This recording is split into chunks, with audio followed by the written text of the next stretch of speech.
You've probably asked yourself this exact question. Is this stuff gonna ruin my engine?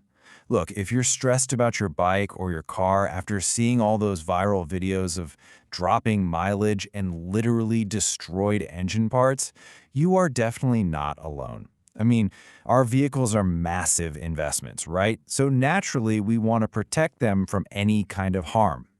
So here's our roadmap for today. First, we'll look at the viral E20 panic.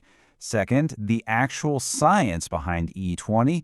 Third, engine damage, separating myth from fact. Fourth, the realities for your mileage and your wallet.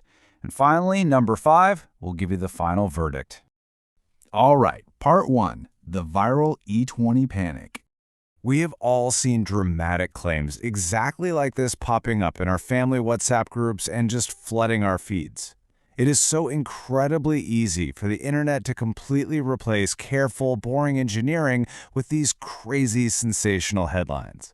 Someone sees a broken engine, and without any real professional diagnosis, boom, they immediately point the finger at the new fuel. But let's look at what this fuel actually is. The breakdown of E20 isn't some crazy alien chemical mix. It literally just means 20% ethanol mixed into 80% conventional petrol. That's a 10% jump from the older E10 standard we had before. Now, it sounds like a tiny change, right? But for automotive engineers, that extra 10% actually alters several pretty crucial fuel characteristics. Which brings us to part 2, the science of E20. Because, you really can't understand the effect this has on your engine without first understanding the chemistry. Let's quickly trace the journey of ethanol. It's a renewable biofuel. In India, its life starts out in agricultural fields, mostly crops like sugarcane and maize. From the farm, it goes through biological fermentation, then distillation and dehydration to strip out all the moisture. And finally, it lands at a fuel terminal where it is super precisely blended with regular petrol. So here is the really crucial point. Using ethanol involves some pretty clear chemical trade-offs. The challenge? Well, ethanol holds slightly less energy per liter than pure petrol, and it's hygroscopic, which is just a fancy way of saying it loves to absorb moisture from the air. But on the flip side, it actually has a higher octane rating, which brilliantly resists premature engine knocking. Plus, it naturally contains oxygen, which actually promotes cleaner, much more complete combustion. Okay, moving on to part 3. Engine damage, myth versus fact. Now this right here is easily one of the most persistent, stubborn fears circulating online. People are absolutely terrified their engine internals are going to instantly melt or just rust away into nothing. So let's hit this with a rapid-fire reality check based strictly on real engineering facts. Let's break down the actual components, shall we? The absolute truth here essentially boils down to, well, it depends on your vehicle. Take fuel tanks, for example. Corrosion there is heavily dependent on moisture contamination and leaving the vehicle sitting around poorly stored for months, not just the mere presence of E20. What about fuel pumps? Modern E20 compatible ones are completely 100% safe. Older ones, they usually just fail from normal age or dirt buildup. And rubber seals? Yeah, older uncertified rubber might harden up or degrade over time, but modern components are thoroughly tested to be fully E20 resistant. And here is a totally fascinating fact that surprises a lot of drivers. There's this huge illusion that ethanol somehow magically creates dirt inside your engine. It absolutely doesn't. Because it acts as a mild solvent, ethanol actually just dissolves years of existing baked-on carbon deposits that were already sitting inside older fuel systems. Those loosened particles then get caught in your fuel filter. So it's not generating dirt, it's actually cleaning out all the old grime. Honestly, think of it less like an engine destroyer and a bit more like an unwanted engine detox. All right, part 4. Mileage and wallet realities. We hear this everywhere, don't we? The claim that bikes will become totally sluggish, and the cost of your daily commute is just going to skyrocket.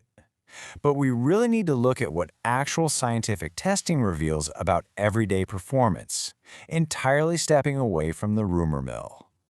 So, because ethanol inherently has less chemical energy per liter, yeah, a very modest mileage drop is possible. However, think about this for a second.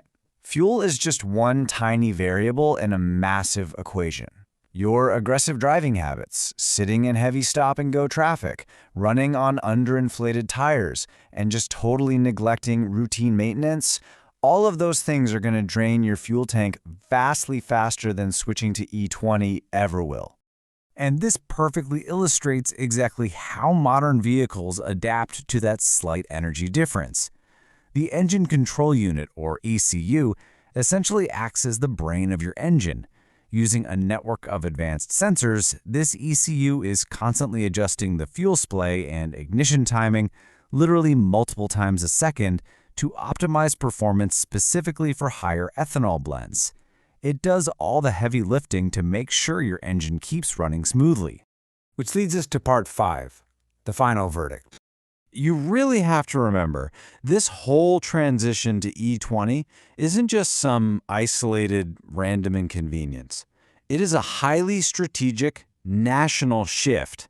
By moving away from massive, wildly expensive crude oil imports and global supply disruptions, the nation is pivoting toward domestic energy production. And that creates immense new demand and income opportunities for local farmers. Really, it's all about energy security and macroeconomics on a massive scale. So, as a vehicle owner, what should you actually do right now? Well, here's your actionable checklist. First up, completely ignore the viral panic, go to your glove box, and just consult your manufacturer's manual. If they say your vehicle is E20 certified, you're good to go. Second, make sure to buy your fuel from reputable, high-traffic stations to avoid dirt and water contamination. Third, follow your service schedule religiously. And finally, if you're running an older vehicle, proactively replace those aging fuel filters and rubber hoses during your next service. And that brings us to our final, pretty critical thought that I want to leave you with today. Before you immediately rush to blame the petrol pump for your next random engine issue, ask yourself, is it genuinely the fuel failing your vehicle, or is it a lack of proper maintenance? Are you truly taking care of the machine? Because at the end of the day, a well-maintained engine is the absolute ultimate truth in this entire debate. Thanks so much for tuning into this explainer. Keep learning, keep maintaining those engines, and we'll catch you next time.